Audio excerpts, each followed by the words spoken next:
Peut-on tenir ou maintenir une personne dans l'obscurité pour toujours? Ou encore, peut-on empêcher le réveil d'un peuple?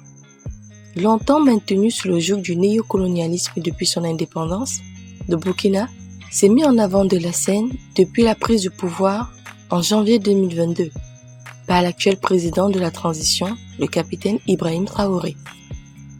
Ayant à ce jour 2 coups d'État manqués à son attention.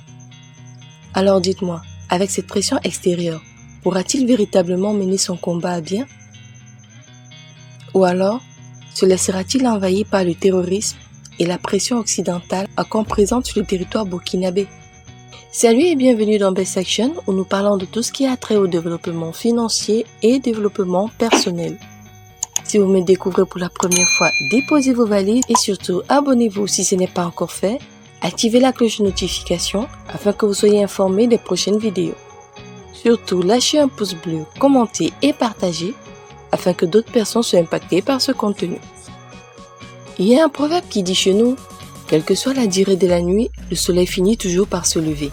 C'est exactement ce qui est arrivé au Burkina Faso. Depuis l'arrivée par coup d'État du président de la transition Ibrahim Traoré, beaucoup de changements ont été mis en œuvre, avec pour objectif de revaloriser le pays des hommes intègres. De par leur richesse longtemps exploitée, sans redevance considérable. Alors nous allons mettre en avant quelques-uns de ses accomplissements depuis son arrivée au pouvoir.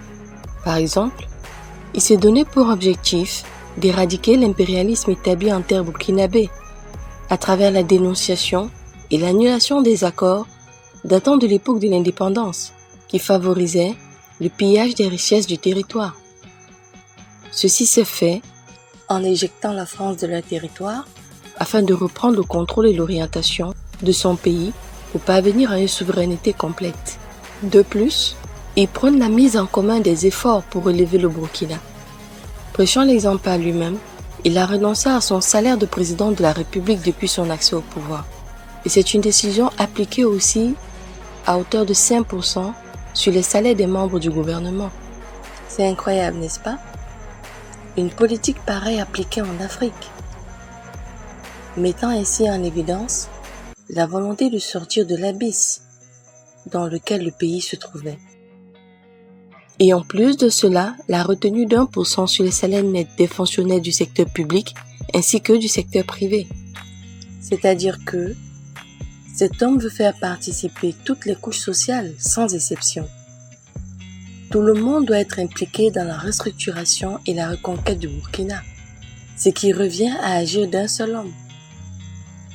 En plus, l'augmentation de la prime des volontaires à 80 000 francs, ce sont des mesures qui ont été prises pour mener à bien la dynamique de récupération du territoire, pour mettre fin au terrorisme. L'exploitation minière industrielle de ce pays étant dominée par l'or, le Burkina est le 6e pays producteur d'or africain, derrière le Ghana, le Soudan, l'Afrique du Sud, la Guinée et le Mali.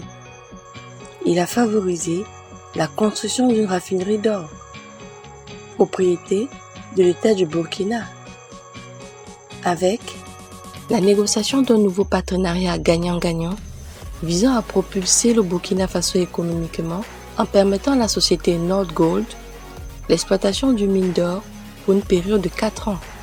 Quatrièmement, il dénonce la corruption, les lenteurs administratives et incite les responsables des services publics à prendre conscience de la charge qui leur incombe.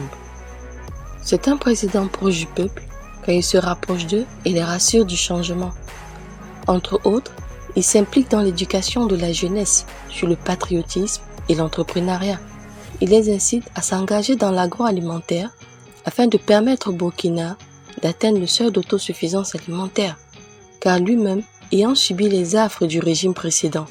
Lorsqu'il était dans l'infanterie militaire, il a sillonné les zones profondes du Burkina, sans matériel de pointe et rencontrant des populations meurtries et affamées. Il prône l'africanité en ramenant le peuple aux valeurs essentielles liées à nos origines africaines, en inculquant l'intégrité à la jeunesse. Au travers de cette citation, la dignité envers tout et par-dessus tout. Ne jamais laisser l'argent prendre le dessus. Au travers de ces dispositions prises par le président de la transition, le capitaine Ibrahim Traoré, nous constatons une conviction, une volonté, une solidarité du peuple qui parle et agit d'une seule et même voix. Et si et seulement si les peuples d'Afrique épousaient sa vision, chacun pour sa propre patrie. Où pensiez-vous que nous serions de nos jours? Dites-moi, que pensez-vous de cette dynamique employée par le capitaine, président de la transition Ibrahim Traoré? Faudrait-il arrêter ou continuer? Moi, je dirais que l'homme fort du pays des hommes intègres nous réserve encore beaucoup de surprises. Surtout, ne manquez pas de me laisser vos avis en commentaire, lâchez un pouce bleu, partagez et commentez afin que d'autres personnes puissent être impactées par ce contenu. Quant à moi, je vous dis à la prochaine!